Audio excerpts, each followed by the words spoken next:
No haters, India के सबसे respected businessman और दिलदार फिलैंथ्रोपिस्ट रतन टाटा का निधन हो गया है। टाटा की जितनी तारीफ की जाए कम ही रहेगी, लेकिन आज इस वीडियो में हम कोशिश करेंगे कि उनकी जिंदगी के बारे में कुछ जानें और उन्हें याद करें। हाय, आई एम निहारिका, आप देख रहे हैं जनहित में जारी ऑन हाइप।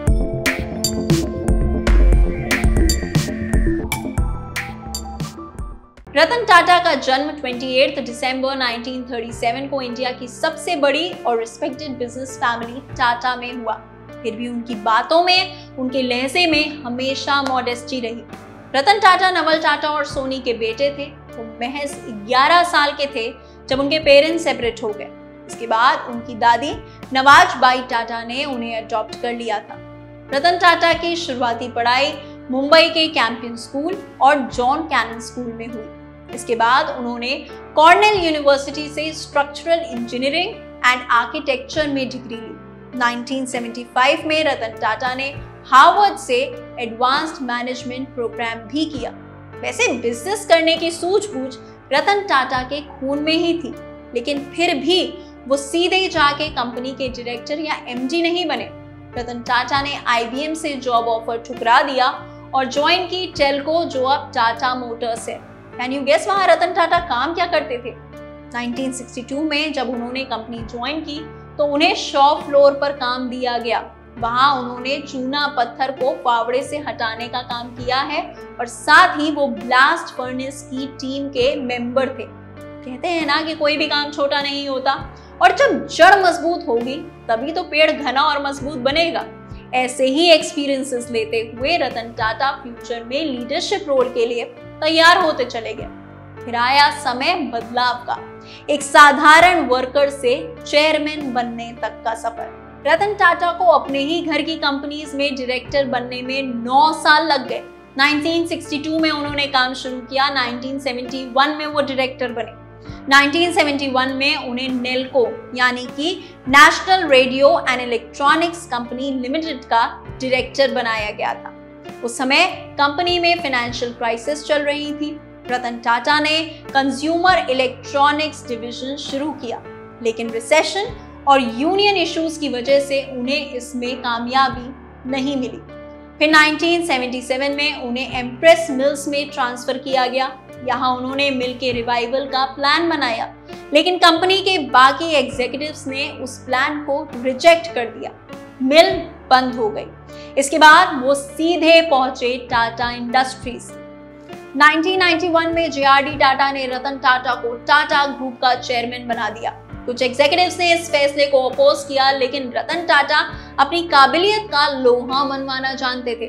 वो कहते थे, सबसे बड़ा रिस्क है कोई रिस्क नहीं लेना। जो दुनिया इतनी तेजी से बदल रही है उसमें एक ही स्ट्रैटेजी फेल हो सकती है, वो है रिस्क नहीं लेने की। रिस्क और रतन टाटा का साथ लंबा चलने वाला था। 1991 में जब वो चेयरमैन बने तब इंडिया की इकोनॉमी लिबरलाइजेशन से गुजर रही थी। इस समय उन्होंने कंपनी को रीस्ट्रक्चर किया और ग्लोबल प्रेजेंस बनने के लिए मेजर एक्विजिशंस किए। $431 मिलियन में टेटले और $11 बिलियन में कोरस को अक्वायर किया, जिसके बाद टाटा ग्रुप का इन्फ्लुएंस भयंकर तरीके से बढ़ा। इसके बाद रतन टाटा ने जैगुआर और लैंड रोवर को $2 बिलियन में अक्वायर करके बिजनेस वर्ल्ड में झंडे गाड़ दिए। एक तरह सोचिए तो ये सब भी तो रिस्की है, लेकिन बात वही सिंपल है, जहां चाह वहां राह। यही रिस्क लेने की हिम्मत और जरूरत की वजह से टाटा ग्रुप के फुटप्रिंट्स 100 देशों तक फैल गए। इस ग्रुप ने hotels, chemical companies, communication networks भी खरीद डाले। रतन टाटा की विजनरी लीडरशिप में ही टाटा इंडिका मैन्युफैक्चर हुई थी। और आपको याद होगा कि ये कार एक समय पर टैक्सी सर्विसेज की बैकबोन हुआ करती थी। टाटा नैनो भी रतन टाटा का ही आइडिया था, जिसकी वजह से कम कमाने वालों का भी कार लेने का सपना पूरा हुआ था।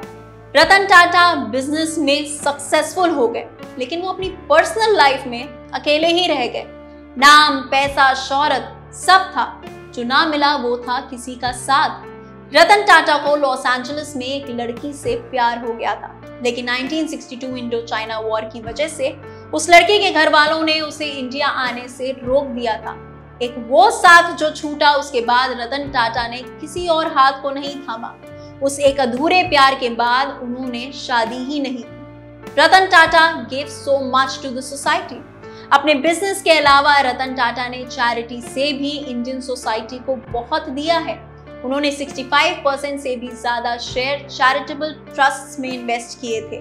कोविड के समय पर रतन टाटा ने 500 करोड़ डोनेट किए थे। उनका charitable foundation Tata trust technology centres चलाता है, जो स्टूडेंट्स को स्कॉलरशिप देता है। इसके अलावा एजुकेशन, सस्टेनेबल लिविंग और rural development, in fact health care से जुड़े हुए प्रोजेक्ट्स को भी सपोर्ट करता है।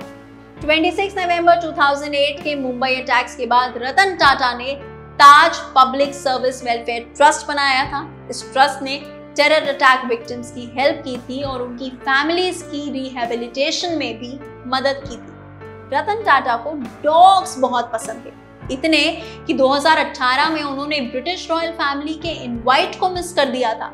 कॉलमनिस्ट सुहेल सेठ ने बताया कि टाटा को प्रिंस चार्ल्स सम्मानित करने वाले थे, लेकिन टाटा आए ही नहीं। ना जाने की वजह थी उनके डॉग्स टीटो और टैंगो। उनकी तबीयत ठीक नहीं थी और रतन टाटा उन्हें अकेले छोड़कर नहीं जाना चाहते थे। रतन टाटा का आखिरी ड्रीम प्रोजेक्ट भी उनके डॉग लव का एग्जाम्पल है। मुंबई के महालक्ष्मी इलाके में स्मॉल एनिमल हॉस्पिटल बनाया गया है। ये प्रोजेक्ट रतन टाटा के दिल के बेहद करीब था। 165 करोड़ की लागत से बना ये हॉस्पिटल 1 जुलाई को शुरू हुआ था। यहाँ एनिमल्स के लिए MRI, ultrasound, x-ray, surgery unit, ICU जैसी सुविधाएं अवेलेबल है। ऐसे थे रतन टाटा, किसी के लिए विजनरी, किसी के लिए ह्यूमैनिटेरियन और किसी के लिए इंस्पिरेशन। आप किस तरीके से रतन टाटा को याद करेंगे, हमें कमेंट्स में बताएं और उनकी ये स्टोरी अपने जानने वालों के साथ शेयर करें। जाने से पहले @HypeByNiharika को सभी सोशल मीडिया प्लेटफॉर्म्स जैसे कि फेसबुक, यूट्यूब, X और इंस्टाग्राम पर फॉलो भी कर लीजिएगा।